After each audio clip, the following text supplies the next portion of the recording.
দয়া করি, তুমি তো অভঞ্জনে কৃপা সিন্ধু ঠাকুর, তুমি তো নবদ্বীপে অবতীর্ণ হয়েছ। আমার মতো পাপীর পদ্ধতি তোমার মনে আছে? নেই ঠাকুর, নেই। আমি জানি না কবে আমার সেই শুভ দিন আসবে ঠাকুর, যেদিন তোমার দেখাকে আমি আমার পাপীর মনে জ্বালা আমি চুড়াতে পারবো না। আমার পাপীর মনে জ্বালা চুড়াতে পারবো না।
মনে হয় নাকি কি হলো?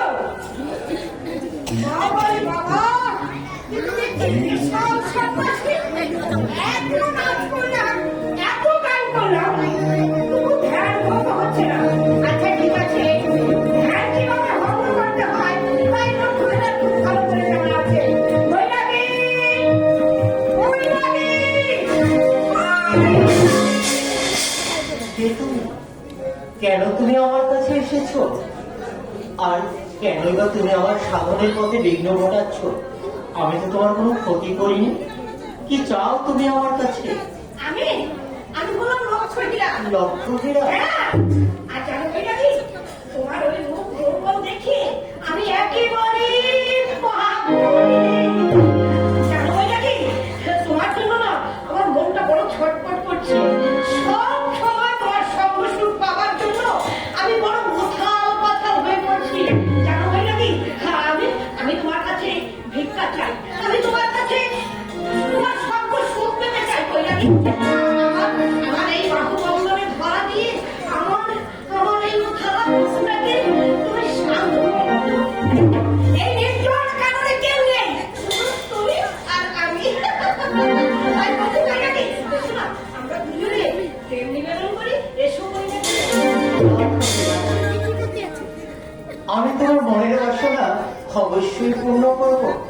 তবে কি জানো, আমার একটা শর্ত আছে। শর্ত? হ্যাঁ, কি শর্ত বন্ধু?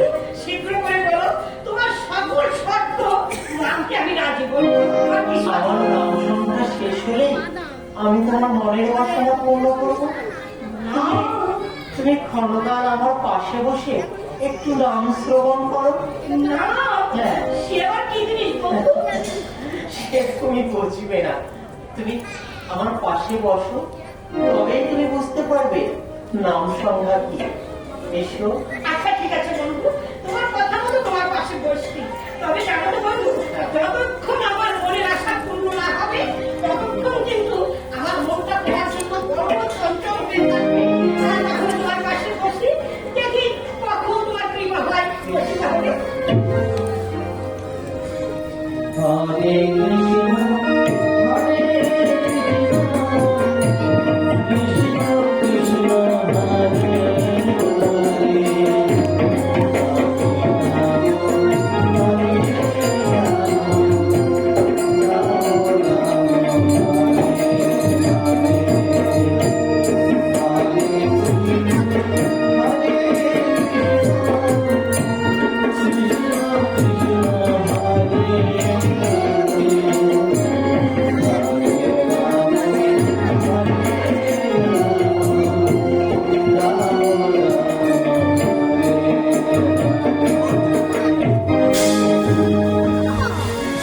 হায় হায় গো, এত দেখতে ভোর হয়ে গেছে, কিন্তু বৈরাগী তো আমার মনের বাসনা পূর্ণ করলো না। আর আমি তো ওই সমাজপতিকে কথা দিয়ে এসেছি, আমার এই মুখ যৌবন দিয়ে ওই বৈরাগীর চরিত্র ছিনিয়ে নেবো। কিন্তু আমার মনের আশা তো পূর্ণ হলো না। আর আমি কি করি? আমি ওই সমাজপতিকে কি করবো? লক্ষ্মণীরা, এত চঞ্চল হচ্ছ কেন লক্ষ্মণ? এত চঞ্চল হচ্ছে কেন লক্ষ্মীরা? বলি, সকাল হয়ে গেল, কখন তুমি আমার মনের বাসনা পূর্ণ করবে? জানো তো, কিছু পেতে গেলে একটু ধৈর্য ধারণ করতে হয়। তাছাড়া আমি যখন তোমাকে কথা দিয়েছি, আমি তোমার মনের বাসনা অবশ্যই পূর্ণ করবো। তুমি এক কাজ করো, কি কাজ করবো? আগত সন্ধ্যায় আরেকটি বার এসো।